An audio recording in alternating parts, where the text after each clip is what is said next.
Aujourd'hui, on va parler d'un personnage obscur et très largement oublié, parce que c'est aussi un truc qui m'arrive de faire dans ce calendrier, Atomic Mouse. Atomic Mouse, c'est la création d'AlphaGo, un créateur du Golden Age qui a par la suite créé Atom the Cat et Atomic Rabbit.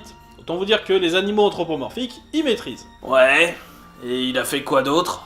Eh bien, des comics de romance, d'aventure, tout ça, un peu d'horreur aussi, hein. Bref, le parcours typique d'un artiste de ces années-là. Mais j'ai bien envie de vous parler d'une aventure d'Atomic Mouse intitulée The Night Before Christmas que j'ai trouvé dans le 3ème Christmas Book de Giant Comics, sorti en 1957.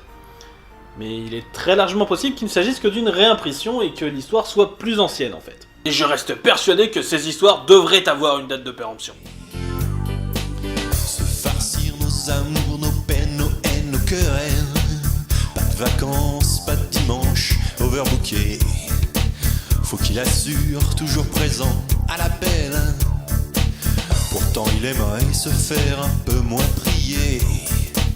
Quand il descend là du ciel, ce sera pas toujours pour se marrer.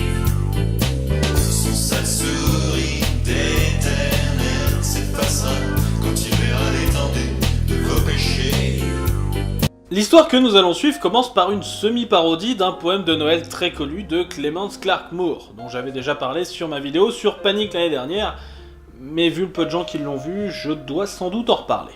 Le poème commence à nous narrer comment, dans la maison, tout est silencieux et rien ne bouge, même les souris. Sauf que là, bien sûr, la souris atomique est toujours réveillée, elle. Après, le narrateur continue à parler en vers, et je reconnais bien des passages du poème original ici et là en version souris, mais... ce poème ne fait clairement pas partie de ma culture, et c'est sans doute le cas pour vous qui regardez en français, même si énormément de choses par rapport à Noël viennent de ce poème, comme les noms des reines par exemple, et bien d'autres choses. En plus, j'ai un truc particulier envers ma voix off qui fait des rimes, j'ai tendance à lui tirer dessus. T'as de la chance. Moi, ma voix off, elle est sous Prozac. Elle arrête pas d'essayer de se suicider. Je crois qu'elle vomit à chaque fois qu'elle entend le mot vengeance. Là, tu vois? Bref, c'est la nuit de Noël, tout va bien, les souris dorment et tout, sauf que d'un coup du bruit vient de dehors, et que cela réveille une des petites souris. Celle-ci est persuadée que c'est le Père Noël qui arrive, et il saute vers la fenêtre pour l'apercevoir. Sauf qu'en fait, il aperçoit notre héros, Atomic Mouse, qui s'apprête apparemment à démonter la gueule des reines. Attends. On est dans les années 50. Ouais. Et le héros anthropomorphique pour enfants s'apprête à tabasser le Père Noël et ses reines? Oh ouais. Eh bien, je crois que je vais bien aimer cet épisode, moi. Et moi donc. Et en effet, Atomic Mouse commence à mettre sa race au vieux barbu en rouge. Réellement. Et toujours en rime, le narrateur nous commente l'action avec un certain sens de l'emphase, qui rend presque violent l'action pourtant cartoonesque que nous donne le dessin. On a l'impression de lire du Superman. La souris a des poings plus rapides que des aigles, le Père Noël crie le nom de ses reines pour qu'ils viennent l'aider, on a vraiment une impression de violence assez rare pour une souris anthropomorphique des années 50. Le souriceau, bien sûr, pense qu'Atomic Mouse est devenu fou. Impression confirmée quand notre héros embarque le Père Noël sur le toit de sa propre maison. Ou alors c'est lui qui est fou, car les reines sont en train de danser sur le sol. Mais pas le temps de réfléchir à tout cela, car Atomic Mouse et le Père Noël passent par la cheminée. Et bon sang, la narration continue de rendre cela épique as fuck. Son corps entier tremblait de rage, de la tête aux pieds, et sa cape était couverte de cendres et de suie. Ses yeux, comme ils luisaient, et ses poings, comme ils frémissaient. Et cette pauvre personne, comme elle tremblait. Oh, il était paniqué. Demandez à n'importe qui, on vous répondra que ce genre de choses était impossible dans les années 50. Et pourtant... Ouais, non, ok, c'est super cool et tout, mais... Il y a un truc, c'est ça? Hélas, oui, il y a un truc.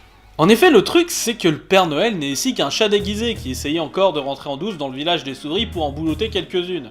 Un scénario qui se répète plus que souvent dès que le héros est une souris. Je vous renvoie au personnage plus connu de Super Souris pour vous en rendre compte, par exemple.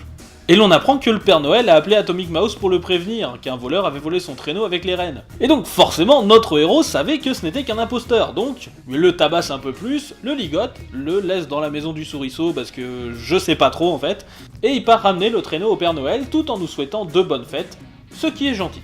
Et c'est la fin. J'aime beaucoup cette histoire du Golden Age, tout simplement pour le fait que pendant plusieurs pages, une souris Superman est littéralement en train de frapper le Père Noël et avec toute la fougue possible pour l'époque. Je vous rappelle que le Comics Code of Authority existe à ce moment-là, et oui, ce livre est paru sous l'égide du Comics Code. Et croyez-moi, j'ai lu d'autres épisodes d'Atomic Mouse, et cet épisode de Noël est sans doute un des meilleurs de la série, en fait.